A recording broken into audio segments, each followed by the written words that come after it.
Hello दोस्तों, आज की कहानी शुरू होती है यूपी के बांदा जिले से, जहां राम खेलावन की हत्या ने पूरे देश को हिलाकर रख दिया। जी हाँ दोस्तों, आज की कहानी उतनी ही खौफनाक है जितनी दर्दनाक। सोचिए, अगर आपके ही माँ बाप, भाई बहन आपकी जान के दुश्मन बन जाएं और वजह हो सिर्फ 1 फीट जमीन। कहानी शुरू होती है बांदा के एक छोटे से कस्बे से, जहां राम खेलावन अपने परिवार के साथ रहता था। संपत्ति का बंटवारा हो चुका था, हर किसी को उसका हिस्सा मिल गया था। लेकिन घर का माहौल दिन ब दिन खराब होते जा रहा था। राम खेलावन अपने हिस्से पर मकान बनाना चाहता था, बस यही बात उसके अपने परिवार को नागवार थी।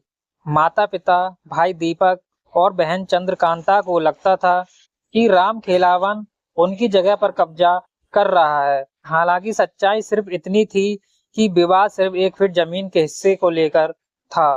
राम खेलावन की पत्नी आरती बार बार सबको समझाती रही, लेकिन पूरे घर में नफरत का जहर फैल चुका था। आरती के मुताबिक उसके ससुराल वाले अक्सर कहते थे, तुम्हें विधवा बना देंगे, इसका घर नहीं बनने देंगे। कई बार धक्का मुक्की हुई, कई बार लड़ाई इतनी बड़ी कि राम खेलावन ने मजदूरी भी रोक दी, क्योंकि उसे अपने ही घर के लोगों से डर लगने लगा था। 12 अक्टूबर की सुबह राम खिलावन अपने प्लॉट पर मिट्टी का काम देख रहा था।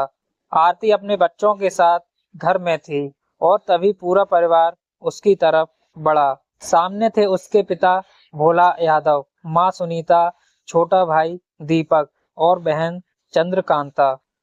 चारों के चेहरे पर बहुत गुस्सा था और हाथों में वह सब था जो किसी इंसान को मारने के लिए काफी होता है।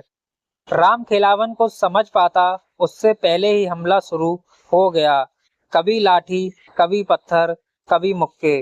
चारों तरफ से घिर चुका राम खेलावन मदद के लिए चिल्लाता रहा, लेकिन उसकी आवाज सुनने वाला कोई नहीं था। 1 फीट जमीन के लिए पूरा परिवार उस पर टूट गया, जैसे किसी दुश्मन से बदला ले रहे हों। राम खेलावन वहीं गिर पड़ा। वह आखिरी बार उठा, लेकिन खड़ा नहीं हो पाया। धीरे धीरे उसकी सांसें रुकने लगीं।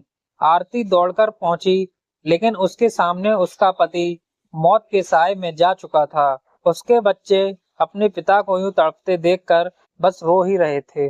पड़ोसियों ने पुलिस को खबर दी। पुलिस मौके पर पहुंची और चारों आरोपियों को हिरासत में लिया। पूरी वारदात की वजह थी सिर्फ 1 फीट जमीन, जिसे बचाने के चक्कर में एक इंसान ने अपनी जान गंवाई और 4 लोगों ने अपनी जिंदगी बर्बाद कर दी। दोस्तों, ये कहानी सिर्फ एक हत्या की नहीं, बल्कि उस लालच की है जो परिवार को भी दुश्मन बना देता है। जमीन, मकान और पैसा।